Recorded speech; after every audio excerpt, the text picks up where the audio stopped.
Assalamualaikum warahmatullahi wabarakatuh. Alhamdulillahirabbil alamin wassalatu wassalamu ala asyrafil anbiya'i wal mursalin wa ala alihi washabihi rasulillah ajmain. Allahumma shalli ala sayyidina Muhammad wa ala ali sayyidina Muhammad. Oke sahabatku terindah semuanya dimanapun kita semua berada, semoga kita semua diberikan kesehatan lahir wal batinnya dan senantiasa dilimpahkan segala rahmat dan karunia-Nya untuk senantiasa beribadah kepada Allah Subhanahu wa taala dan menjalani segala aktivitas kita yang benar-benar serius dan juga untuk mencari ridha dari Allah Subhanahu wa taala. Amin ya rabbal alamin. Oke, para sahabat, pada kesempatan video kali ini saya akan mencoba kembali seperti biasa mengulas tentang berita-berita seputaran Pilpres dan juga pemilihan para calon anggota legislatif pada tahun 2024 nanti.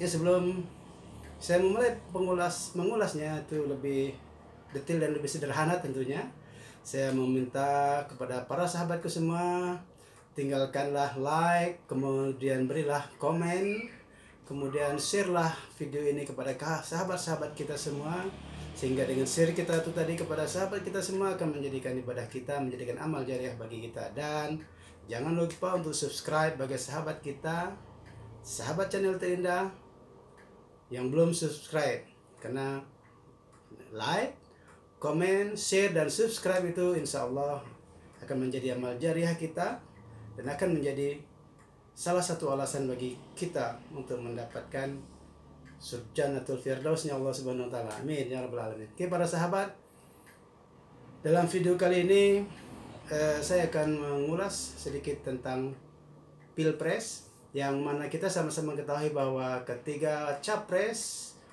dari Prabowo, Ganjar, dan Anies Baswedan sampai dengan hari ini tanggal 31 Agustus 2023 belum mengumumkan secara definitif siapa bakal cawapres yang akan mereka gandeng untuk memenangi pertarungan Pilpres pada tahun 2024 nanti.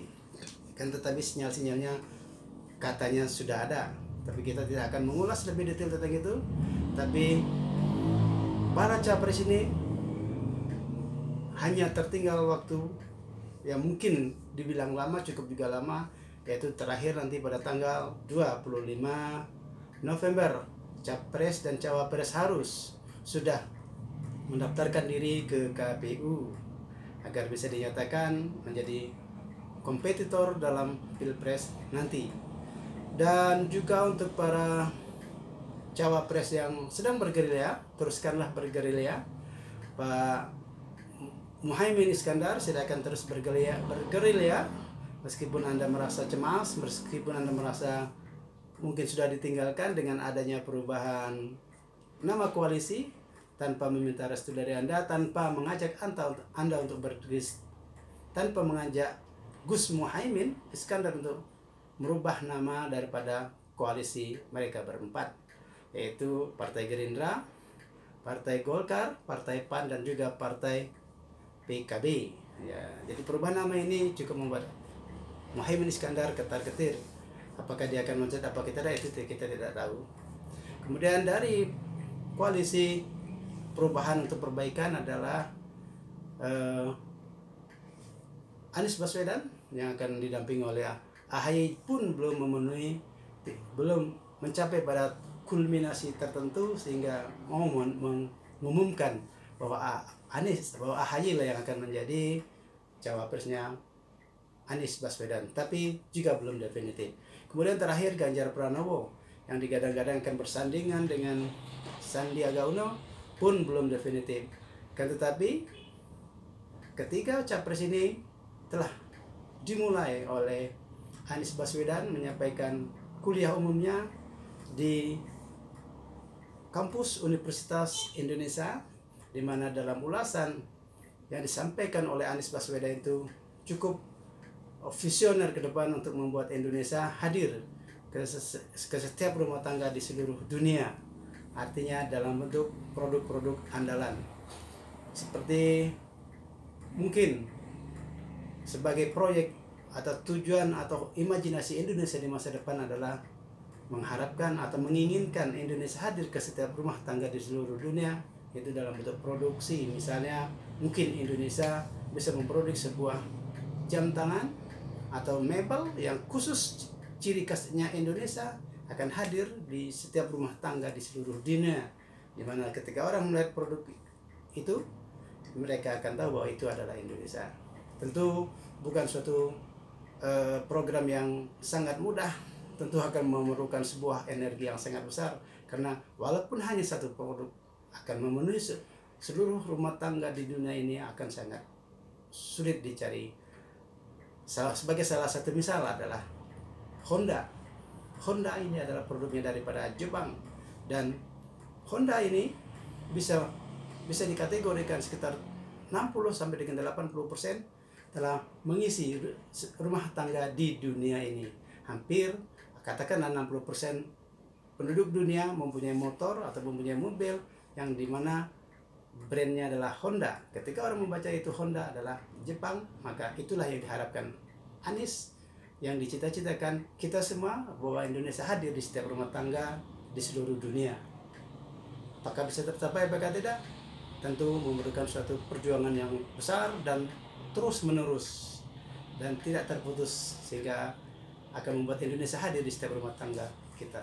Dan yang saya di sini akan mengulasnya yang lebih amazing lagi yang saya rasakan adalah bahwa Indonesia itu hadir itu sebagai suatu gabungan dari sejumlah etnis, sejumlah ras, sejumlah keanekaragaman yang sangat luar biasa itu, dan dia tetap menjadi Indonesia.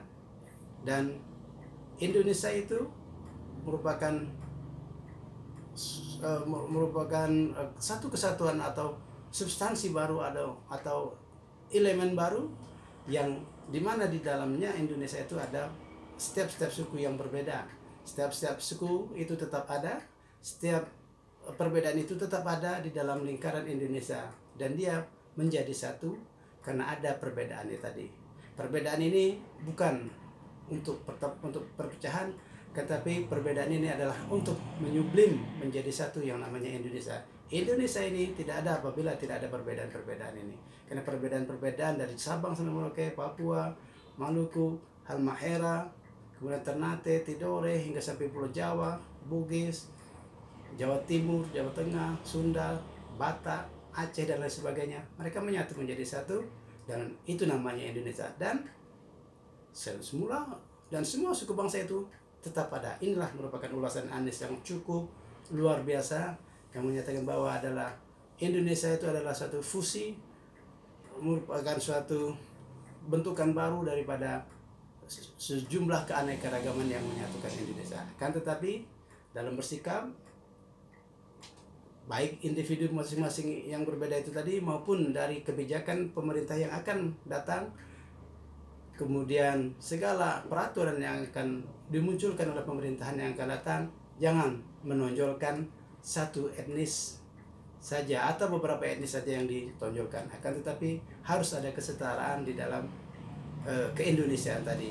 Untuk menyatukan itu memang tidak mudah saya kira. Akan tetapi komitmen daripada seluruh Indonesia bahwa kita merasa Indonesia adalah itu sangat penting. Bahwa kita adalah NKRI itu adalah juga sangat penting. Di dalam realitanya bahwa di dalam NKRI itu, di dalam Indonesia itu ada Aceh, ada Padang, ada Batak, dan lain sebagainya.